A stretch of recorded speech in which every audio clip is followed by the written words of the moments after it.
사랑하는 수정동교회 성도 여러분, 안녕하십니까? 김병철 목사입니다. 9월 9일 목요일에 드리는 매일 묵상을 시작하겠습니다. 오늘 부르실 찬송가는 515장 눈을 들어 하늘을 보라 입니다.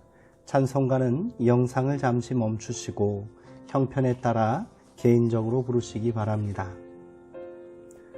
하나님의 말씀은 욥기 42장 1절에서 6절까지 말씀입니다. 구약성경 803쪽에 있습니다. 이제 제가 하나님의 말씀을 강독하겠습니다. 이것은 하나님의 말씀입니다. 하나님의 말씀에 경청하시기 바랍니다. 욥이 여호와께 대답하여 이르되 주께서는 못하실 일이 없사오며 무슨 계획이든지 못 이루실 것이 없는 줄 아오니 무지한 말로 이치를 가리는 자가 누구니이까. 나는 깨닫지도 못할 일을 말하였고 스스로 알 수도 없고 헤아리기도 어려운 일을 말하였나이다. 내가 말하겠사오니 주는 들으시고 내가 주께 묻겠사오니 주여 내게 알게 하옵소서. 내가 주께 대하여 귀로 듣기만 하였사오나 이제는 눈으로 주를 배움나이다. 그러므로 내가 스스로 거두어 드리고 티끌과 제 가운데에서 회개하나이다. 아멘. 눈으로 뵙는 주님이라는 제목으로 묵상 말씀을 나누도록 하겠습니다. 하나님은 폭풍 우 가운데에서 욥에게 질문을 던지시며 대장부답게 허리를 동이고 일어서서 대답해보라 하셨습니다. 내가 땅에 기초를 놓을 때에 너는 거기에 있기라도 하였느냐? 유구무원입니다. 그러나 하나님의 질문은 집요합니다. 하늘과 땅과 바다에 있는 모든 것들, 모든 생명들에 대해 내가 아는 것이 무엇이냐는 질문에 욥은 아무것도 대답할 수 없었습니다. 자연 현상은 물론이고 따오기, 산에 사는 염소, 들사슴, 들나귀, 들소, 타조, 말, 매, 독수리의 생태에 대해서도 욥은 대답하지 못합니다. 그는 자신의 무지함을 절감했습니다. 세상은 우리 이해를 뛰어넘는 신비의 공간입니다.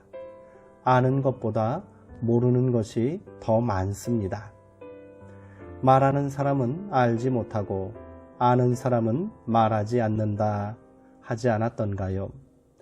욥은 비로소 하나님에 대한 자기의 생각을 내려놓습니다. 피조세계도 다 알지 못하는데 하물며 창조주의 신비를 누가 다 안다 할 수 있을까요? 하나님의 속성이나 행태에 대한 자신의 이해가 잘못된 것일 수도 있다는 사실을 깨달은 욥의 고백은 절실합니다.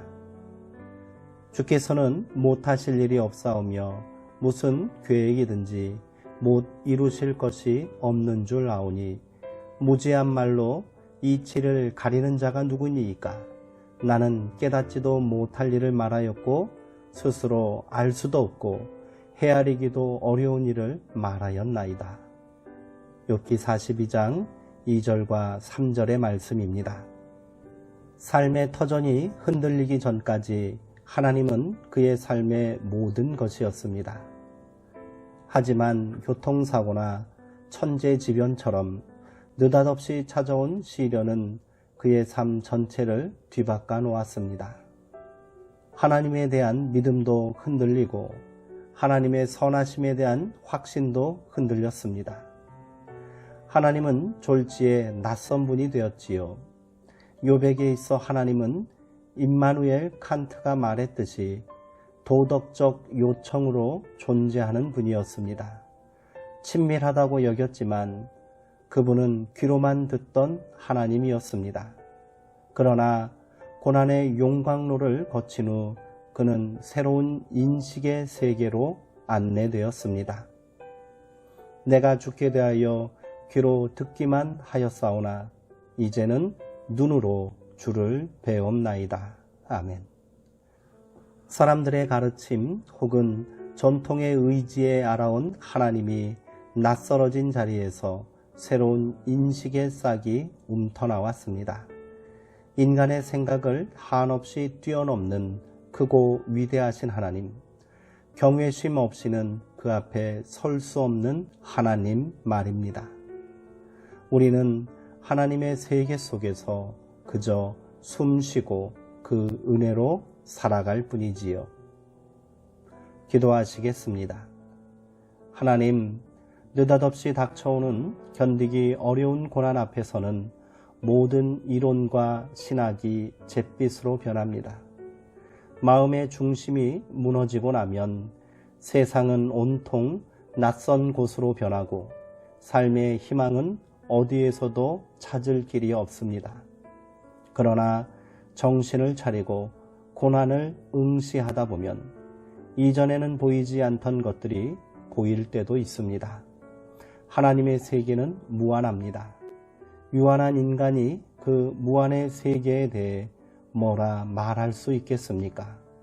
그 넓고 광활한 세계에 그저 안길 따름입니다.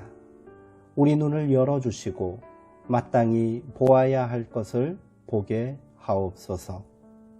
예수님의 이름으로 기도합니다. 아멘.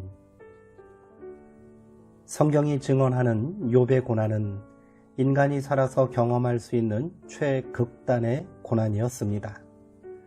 나에게 왜 이런 고난을 주시는지 알 수 없었던 욥은 그래서 하나님을 향해 원망하기도 하고 그 선하심을 의심하기도 했지요. 그러나 그 모든 고난의 끝에서 만난 하나님은 전혀 다른 하나님이었습니다.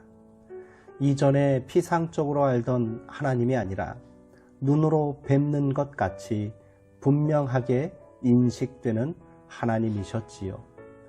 오늘 우리가 겪고 있는 이 모든 고난도 결국 하나님을 눈으로 뵙기 위한 연단의 과정은 아닐런지요.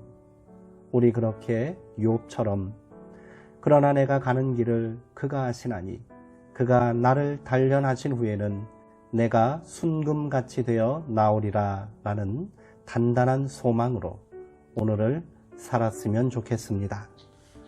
사랑하는 성도님들, 오늘도 평안하시고요. 주 안에서 강건하시기 바랍니다.